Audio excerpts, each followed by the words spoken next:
Estimados oyentes, reciban una cordial bienvenida al espacio donde el derecho se encuentra con la reflexión profunda. El abogado científico.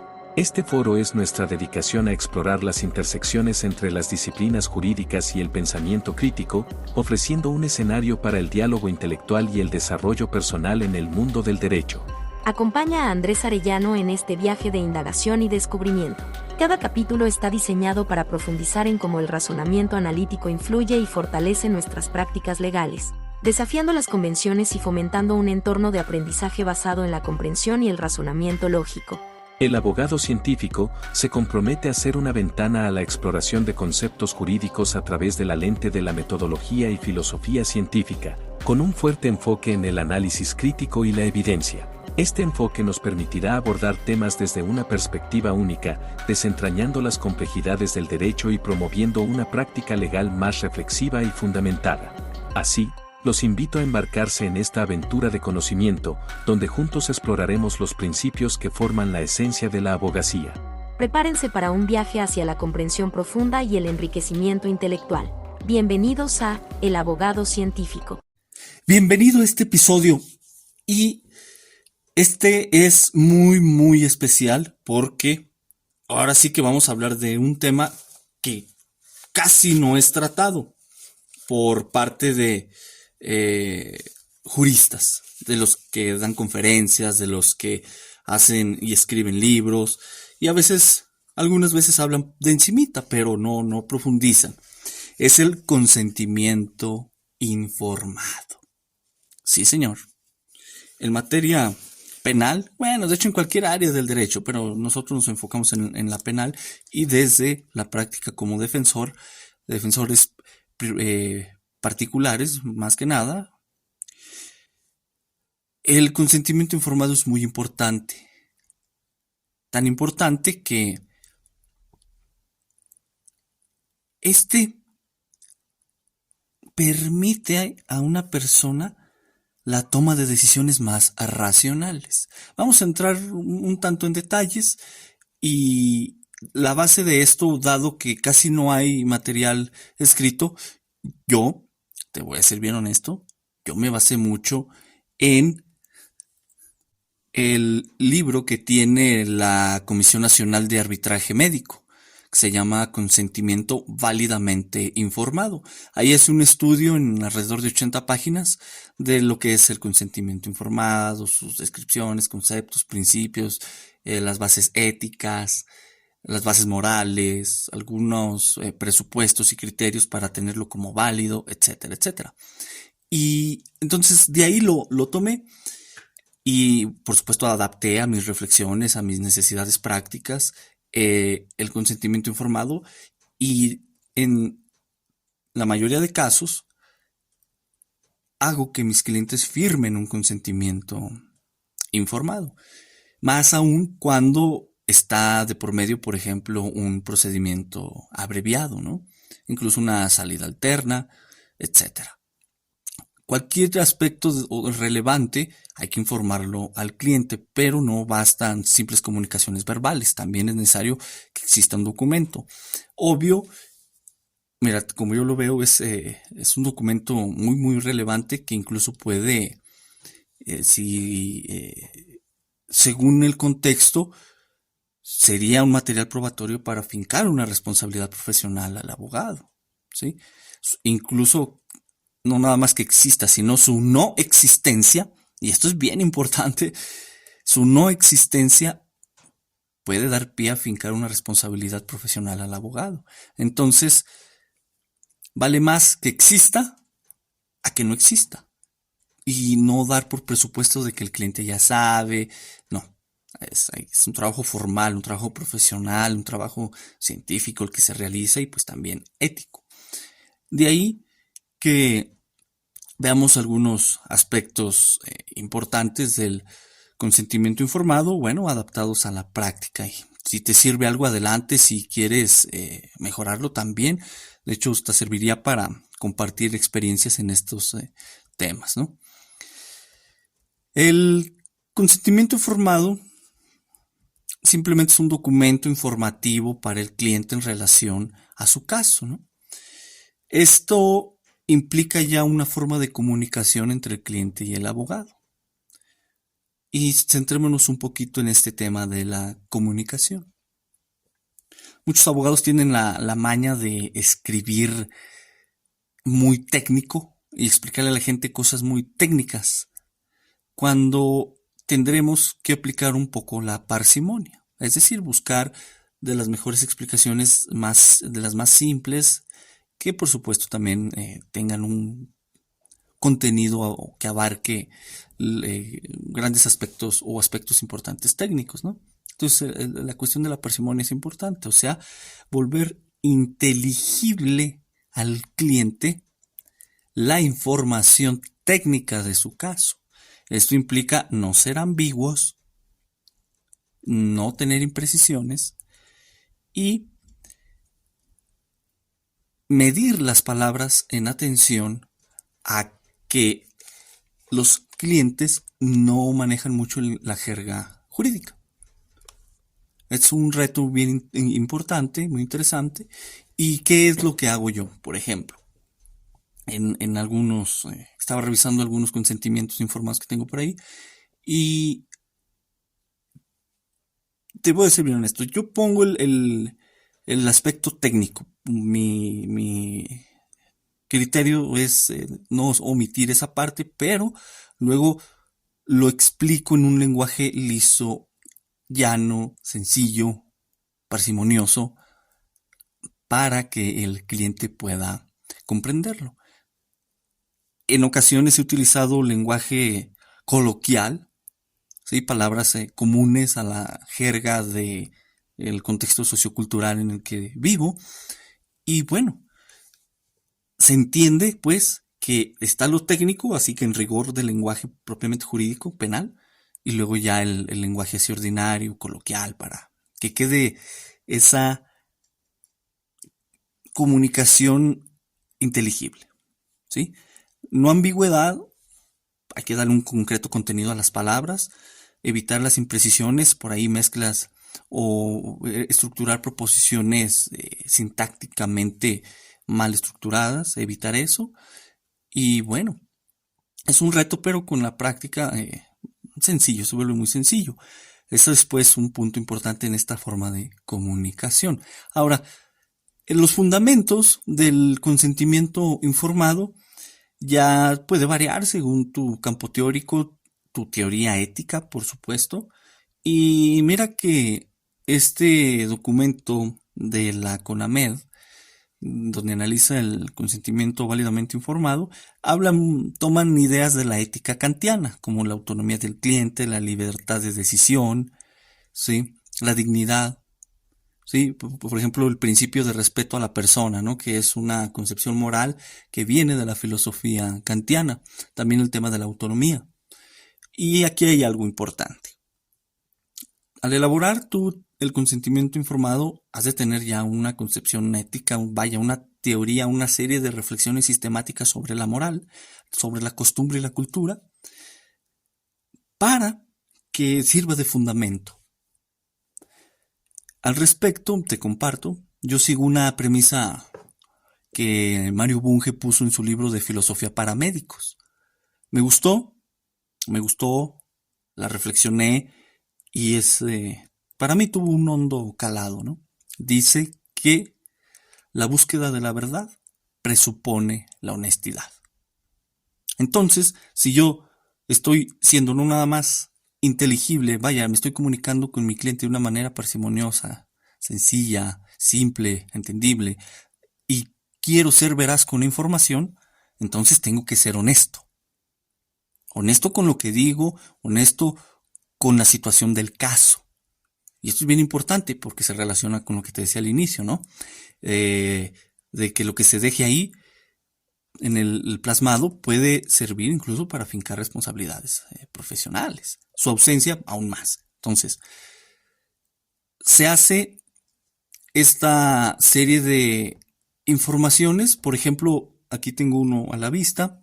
Un consentimiento informado de un caso que recién se solucionó por medio de una salida alterna, pero era importante dado que estaba un ofrecimiento de un juicio un procedimiento abreviado ahí de por medio, ¿no? Una cuestión diferente a las suspensiones condicionales, etcétera, lo que ya sabes. El punto es que la información, y esto es importante, la información que se puso ahí era del estado actual del caso. Y para esto, en el estudio del caso se planteó como una de las preguntas de la investigación, no el problema principal, pero sí como una pregunta de investigación, la siguiente. ¿Cuál es el estado actual de la causa penal número tal? ¿Sí? Entonces hay que hacer un estudio y determinar dónde se atoró, qué pasó, su etapa, el tiempo que ha pasado, si ha habido negociaciones de promedio, ofrecimientos de soluciones alternas, etcétera, etcétera, ¿no? Se resuelve y esto se le informó al cliente documentalmente, ¿no? Tan así que antes de llegar al apartado de las si aceptaba o no un procedimiento abreviado o si aceptaba o no una suspensión condicional del proceso, antes se hacía esta descripción, somera descripción o sintética descripción del estado de su caso, de su problema. ¿Y en qué se fundamentó? Metodológicamente, bueno, ya te he compartido el método de estudio de caso, ¿no? Y pasó algo, ¿no? El cliente me dijo, pues a ver, muéstrame el estudio que hizo. O sea, sí. Y obvio se imprimió, fueron, no me acuerdo, como unas 140 páginas de todo el estudio de su caso, del planteamiento así de rigor, que ya sabes en el método de estudio de caso. Y dije, ahí está, mire. Ahí tiene, o sea, es su caso, o sea, para eso me pagó, ¿no? Chéquelo y si tiene dudas, pues adelante. Y la base estaba del consentimiento en ese estudio de caso, con diferentes técnicas, métodos, recolección de información, etcétera, etcétera, ¿no? Marcos teóricos, todo eso. Ahora, veamos pues que la búsqueda de la verdad presupone la honestidad. Entonces, si yo voy a ser veraz, implica ser honesto, porque honesto en que ya estudié el caso detalladamente y voy a decir la verdad y voy a tener cómo demostrarla, ¿sí? Cómo lo que afirmo se va a corresponder con algo del estudio del caso, ¿sí? Que incluso justificar cómo se interpretó. Esto es útil por las preguntas que suelen realizar los clientes y más aún cuando a veces van acompañados de otros abogados, ¿no? Entonces, 3 cositas importantes para el consentimiento informado. Tiene que ser inteligible, veraz y honesto. Veraz y honesto podemos decirlo como que la búsqueda de la verdad presupone la honestidad. Ahora, el tema es que partiendo de por decirlo así, los orígenes, hay una afirmación muy interesante en el documento de la CONAMED. Señala que el consentimiento informado llegó a la medicina desde el derecho. Y según ellos, pues es una de las máximas aportaciones que el derecho ha realizado a la medicina, ¿no? En los últimos siglos, dice. Ahora, llegó por medio de requisito o de un mandato, ¿no? Para salvaguardar ciertos derechos. Pero el punto es que veamos esta relación, no nada más con la medicina, por ejemplo, también está la psicología. Y en el derecho es triste que poco se habla más sobre otras ciencias, ¿no? Cómo sancionar a los que no lo tienen. Pero el abogado se hace de la vista gorda en su propia profesión y eso no se vale. Entonces, por eso parte de la justificación de este episodio. En resumen, para terminar este primer apartado, en resumen, el consentimiento informado es principalmente un documento en el que se le hace del conocimiento de manera racional al cliente el estado actual de su caso, para que el cliente pueda tomar decisiones racionales basadas en información que es inteligible, es decir, que no lleva ambigüedades, no es imprecisa, está en un lenguaje técnico o bien un lenguaje ordinario, pero que es veraz. Y a su vez esa información tiene honestidad, porque existe un estudio de un caso que está metodológicamente realizado y sirve de sustento para las afirmaciones e información que se plasme en el consentimiento informado. Por último, hay que tener alguna teoría ética, algún modelo para, con la serie de valores que de ahí se desprenden, realizar ese consentimiento informado. Cerramos este primer apartado. Sí, estoy yendo al grano para no echar tanto, decimos en México, tanto rollo, ¿no? O sea, al grano. La redacción, ahora la estructura. Esto varía en función de tu modelo o marco teórico ético. Los fundamentos jurídicos que también tomes en cuenta, ¿sí? No hay que tú digas un modelo universal para los abogados penalistas. Es que casi no se escucha hablar. Casi no se escucha hablar de esto. Entonces ahí eso ya es un problemita de ausencia de información. Pero hay algo interesante que si lo reflexionas bien, tiene un fuerte fundamento, ¿no? Según la CONAMED, el consentimiento informado, desde el punto de vista jurídico, se estudia en la teoría general del contrato. Y lo señala como un proceso ético-jurídico, en donde existe una confianza mutua entre el cliente y abogado-cliente, ¿sí? Pero también dice algo bien importante en los siguientes 3 parrafitos de la página 24, según tengo en mis notas. Según el fundamento jurídico, viene de la teoría general del contrato, pero dice este documento que en realidad no es así, ¿verdad? Sino que el fundamento real es el respeto por la dignidad y libertad de las personas, ¿sí? Y esto da una serie de reflexiones interesantes, ¿no? No tendríamos por qué fundamentarlo estricta y reductivamente a lo jurídico, sino yo soy de esta idea, honestamente, de que el fundamento se encuentra en lo ético-jurídico. Te lo expuse un ratito, pero no toqué el punto de vista de qué teoría jurídica podría haber de por medio. Yo coincido con que es la teoría general del contrato.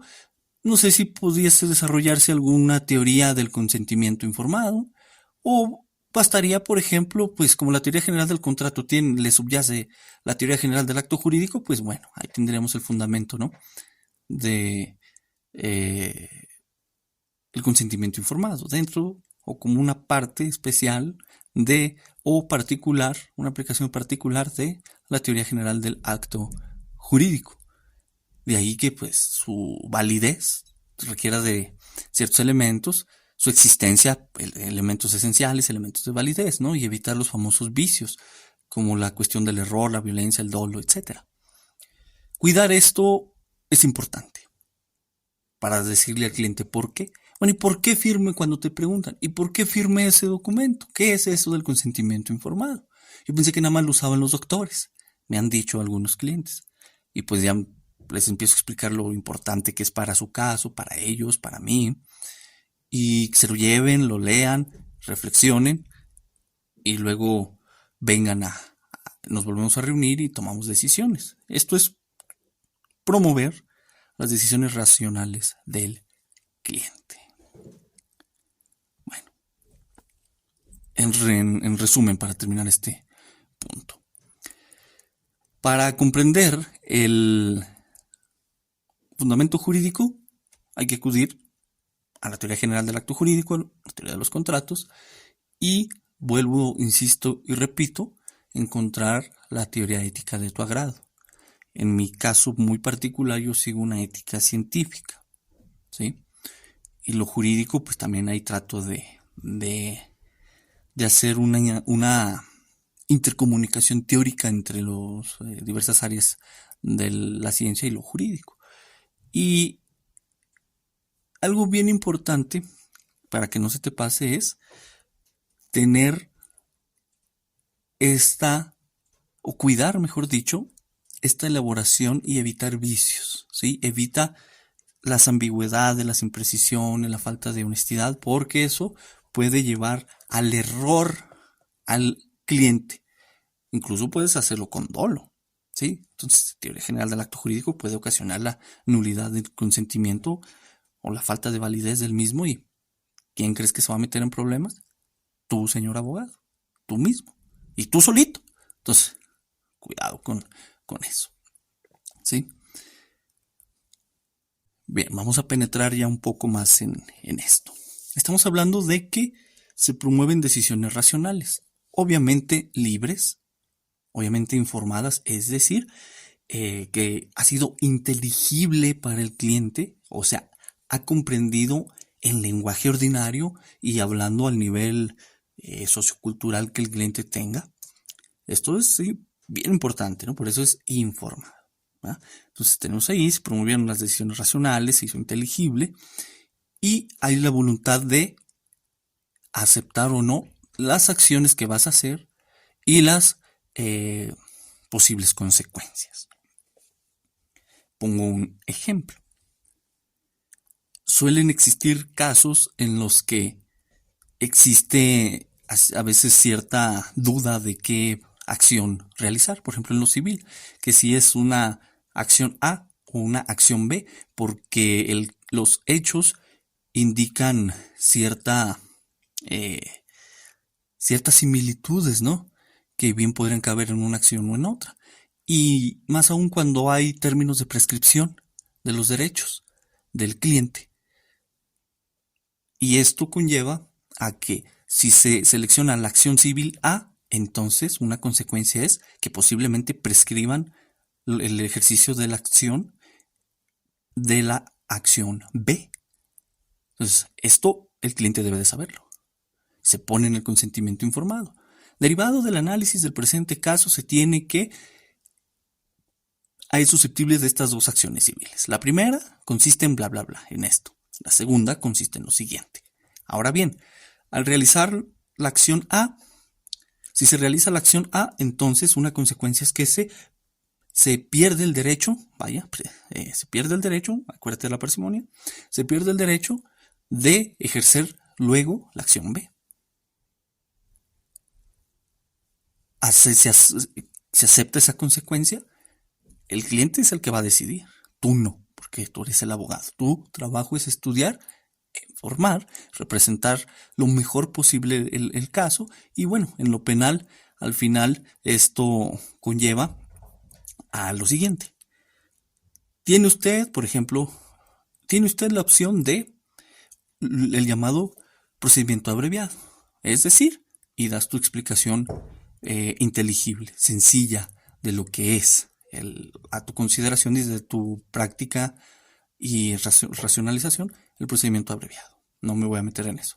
Das tu explicación y ya le haces saber al cliente que pues, va a quedar condenado, tiene que pagar una reparación del daño, va a quedar un antecedente penal, posiblemente pase en prisión tantos años o bien le den algún beneficio, ¿sí? Algún beneficio de suspensión de la ejecución de la condena, de la sentencia, etcétera. ¿Y qué estás haciendo? Le estás informando las consecuencias de el acto, la acción que va a tomar. Y yo he visto, y te voy a ser bien honesto, muchos casos donde a veces las personas, como público entrado, como así público, y a veces están en un particular y el cliente dice, no, pues con tal de salir, acepto el procedimiento abreviado. Sí, sale, pero ¿a consecuencia de qué? No se le informan a veces las consecuencias y hay veces que en algunas consultas jurídicas dice, bueno, oiga, pues mire, ya salí, tuve un problema así, ya nos fuimos que al abreviado y salí. Y preguntan, ¿me van a quedar antecedentes penales? Pues la respuesta obviamente es que sí.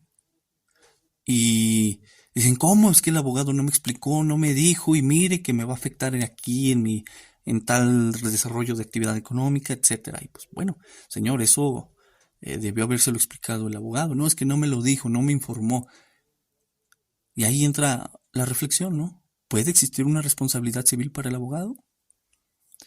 Pues no, pues es que usted, señor, aceptó el procedimiento abreviado, incluso el juez le preguntó que si ya conocía los alcances y que si aún así era su deseo aceptar el ofrecimiento de la fiscalía.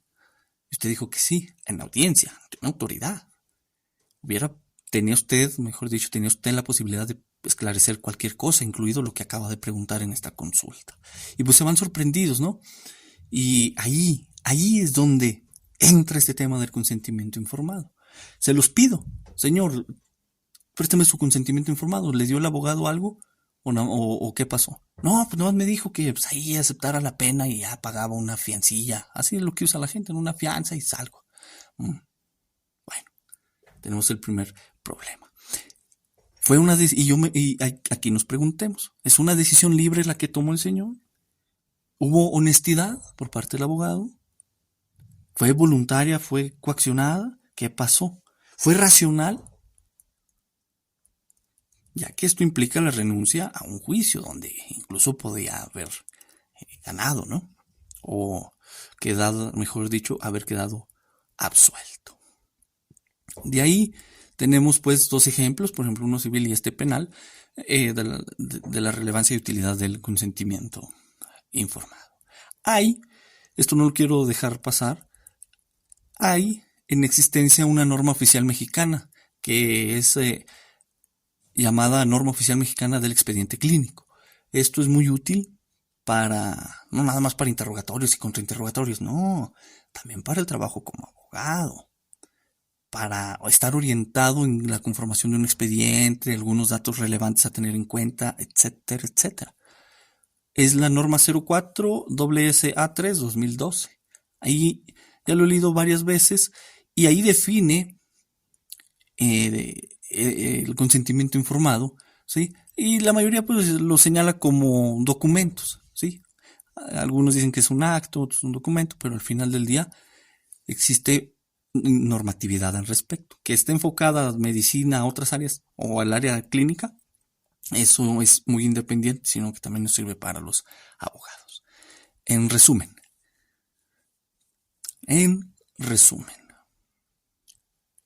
No, pues ya se me olvidó el resumen. No te creas. En resumen,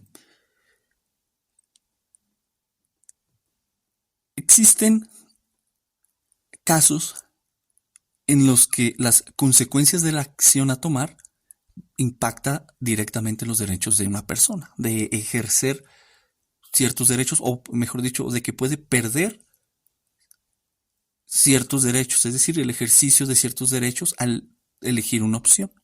¿Sí? Puse el ejemplo civil. En el carácter penal implica pues la existencia de antecedentes y también se deja de ejercer otro derecho como lo es un juicio oral cuando se acepta un procedimiento abreviado. Esto tiene que quedar en el consentimiento informado, ¿sí? De alguna o de otra manera informarlo al cliente. ¿Me explico? Y mira, yo utilizo te doy una idea, ¿no?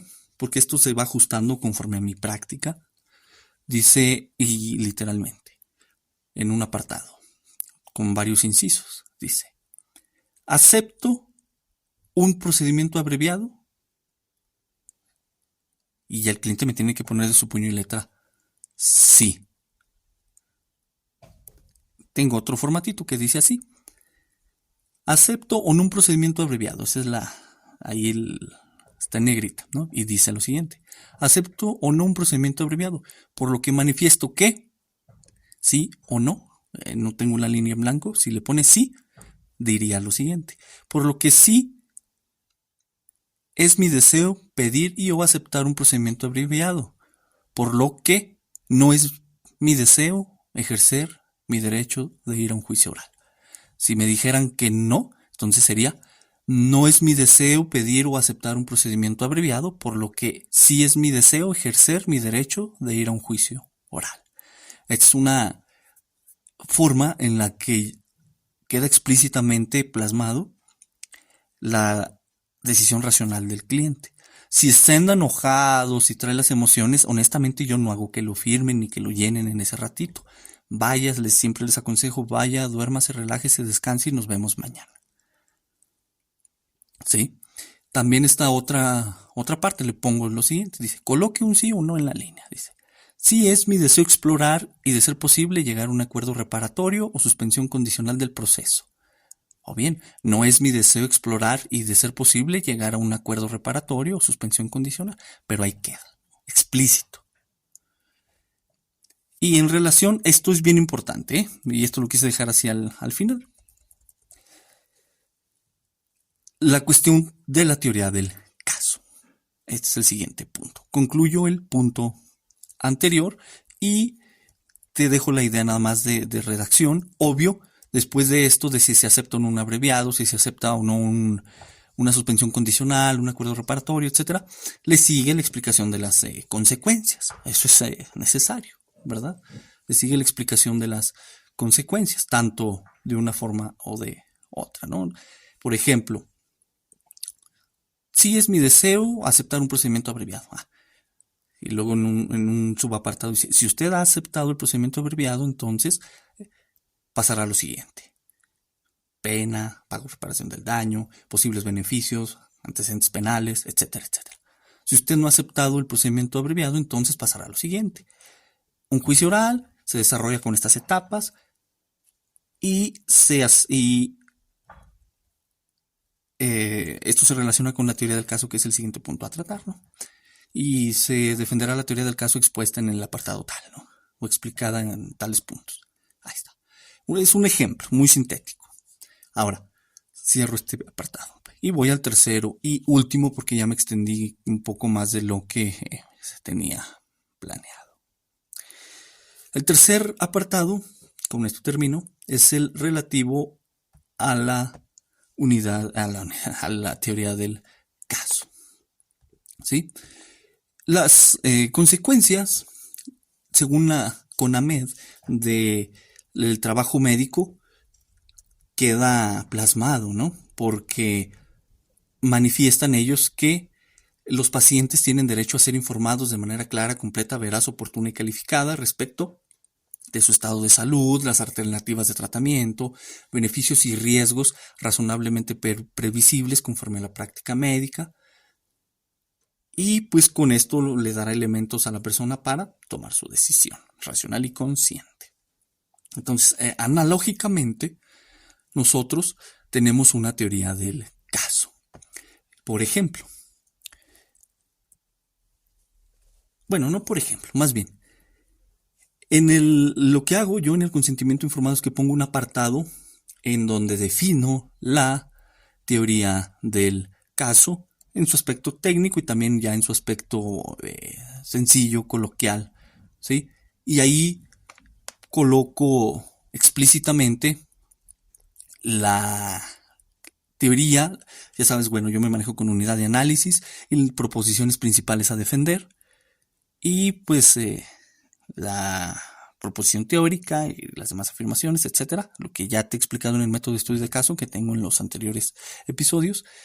Y el cliente nuevamente manifiesta si está conforme con la metodología defensiva, la unidad de análisis, las proposiciones principales que se han construido alrededor de la teoría del caso, los elementos probatorios a utilizar para demostrar la teoría del caso y, bueno, que comprenda este tema de la incertidumbre e imprevistos que llegan a ocurrir en una audiencia de juicio, ¿no? Y en los interrogatorios y contrainterrogatorios, que sea pues consciente de ese riesgo, de esas cuestiones que, como te leí hace ratito, ¿no? Esos riesgos razonablemente previsibles, ¿sí?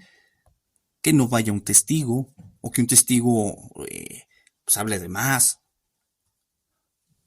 que un testigo fallezca y que tenga que incorporarse por lectura a su entrevista. Me explico, y todo esto lo detallo también un poco más adelante, ¿no? Entonces, esto es bien importante. Los riesgos razonablemente previsibles, ¿no?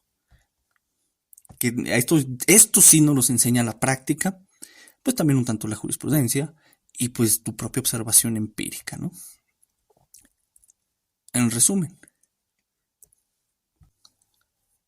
este otro apartado es importante, llevamos varios, ¿sí? Una serie de descripciones del estado actual del caso y pues que cosas a favor, cosas en contra, existen, etcétera, ¿no? Una descripción, un apartado descriptivo. Luego ya viene el apartado de las decisiones racionales del cliente, de si acepta el abreviado o no, si acepta la suspensión o no, y si acepta cualquier otra cosa, cualquier otra cosa, ¿no? Yo te reduje estos dos por cuestiones prácticas, pero cualquier otra cosa hay que ponerlo ahí. Un acto de investigación en donde haya toma de muestras biológicas que implique su intimidad, implique alguna cuestión de su propiedad también, etcétera.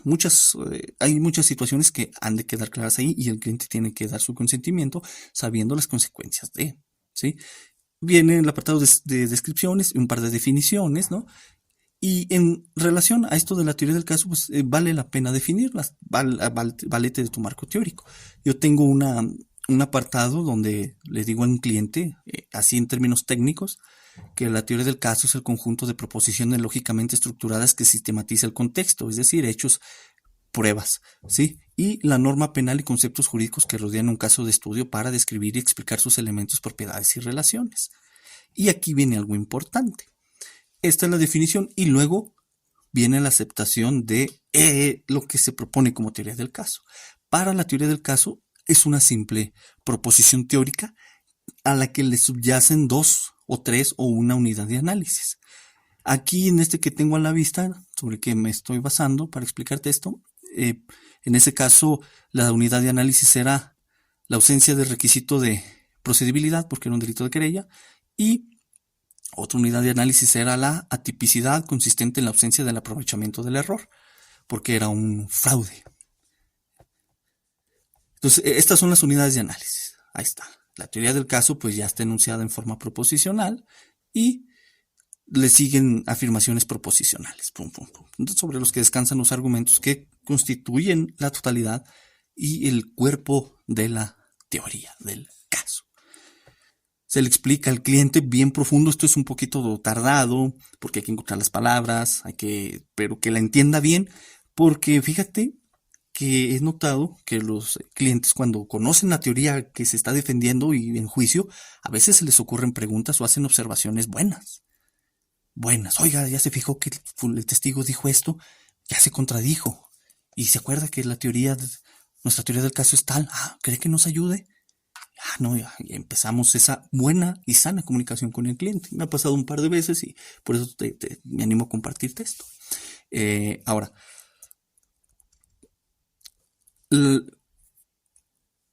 esto hay que trabajarlo, es una cuestión práctica y se te hace un hábito, ¿sí? No uses formatos.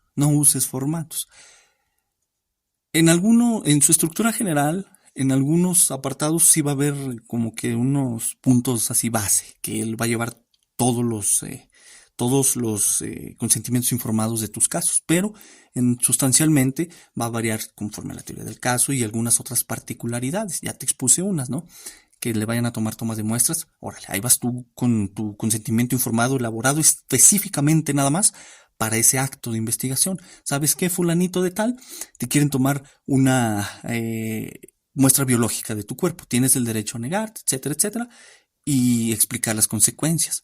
Mira, estoy obligado a informarte, por favor fírmame este consentimiento informado. Cuando venga el perito te va a hacer firmar otro, pero él de su área. Yo necesito que me firmes este para estar por mi responsabilidad ética, y también te dejo una copia para que veas que sabemos lo que andamos haciendo y tú también estás consciente de los alcances de tu caso y lo que este acto de investigación implica para si se te finca o no responsabilidad o se identifica a la persona que fue o no fue, etcétera, etcétera.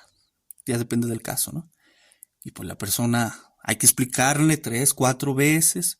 Si no entiende, mañana vengo y le explico otra vez. Reflexiones sobre lo que le dije y vas al día siguiente. Ya si el acto de investigación es urgente, pues te las tienes que ingeniar para decir, espérate, porque tengo que informar a mi cliente y muestras el documento que dice consentimiento informado con negritas y en mayúscula y pues lo haces valer, hombre. Me explico, y justificas tu trabajo. Así me han pasado en algunos casos y sí lo respetan. Hay fiscales que sí lo respetan, o sea, la neta. Ya si el perito anda ahí, pues te las vas a tener que ingeniar, alargar tal vez para tomar horas, pero tu cliente tiene que entenderlo, no nada más a la brava. Esto es importante porque hay que respetar la libertad de decisión y la autonomía del cliente, su dignidad y estos ideales kantianos de la ética kantiana, ¿no? Que bueno, son adoptados por el derecho y hay que conocerlos. Espero haberme explicado pues la importancia del consentimiento informado, su uso práctico y más que nada deseo que lo uses, hombre. Haz uno, busca formatitos por ahí para que te orientes y verlo adaptando a tus propias necesidades porque es importantísimo para evitar problemas profesionales y que por respeto a la gente, hombre, también por respeto al cliente, que hablamos de una persona que puede perder su libertad y como abogados, al menos esta es una de mis premisas, hay que trabajar en equipo con él y no nada más, ay, vengo mañana, méteme 30,000 pesos y ahí sí salen 3 meses. Evitar decir esas pendejadas que muchos dicen y tomarse el trabajo en serio, técnico, riguroso, científico, hombre. Y mira que es un poquitito estresante, pero muy satisfactorio. Cuando tienes tu estudio de caso terminado, se lo muestras al cliente, ve tablitas, a veces ve gráficas, ve hasta simbolizaciones lógicas y dice, mira, o sea, impacta y te da credibilidad. Más aún este tipo de actos de consentimiento informado, ¿sale? Bueno, hasta aquí este episodio. Fue muy, muy sintético, muy concreto. Y es que era más de hacer ver la practicidad e importancia de esto que intentar dar una cátedra de cómo hacerlo, su estructura, y cosas teóricas, ¿no? Para eso ya te pasé el dato que te recuerdo. Chécate ponle ahí en Google para que descargues este libro. Porque siempre digo que se los dejo en comentarios y a veces se los pongo, a veces no. A veces se borran, yo no sé qué rayos pasa, pero ponle consentimiento válidamente informado con AMED y te sale. Es un buen punto de partida. Y ya, si quieres penetrar mucho más, que es recomendable obviamente, puedes irte a la cuestión del derecho comparado en España, ¿sí? Allá incluso hubo hasta un caso de un abogado que tuvo que reparar el daño vía responsabilidad civil a su cliente por no haberle hecho saber las consecuencias del caso que iba a tomar. Y es un antecedente muy interesante. Si, según las estadísticas, hay personas de España que me escuchan, espero conozcan ese caso. Y sin más ni menos que decir, bueno, sí hay mucho, pero hay que respetar tu tiempo. Te agradezco por haberme escuchado, excelente semana. Ya viene quincenita, ya viene el día 15. Excelente semana. Gasta billetitos, gana billetitos, respeta a tus clientes y trabaja científicamente. No se te olvide que la búsqueda de la verdad presupone la honestidad. Hasta luego.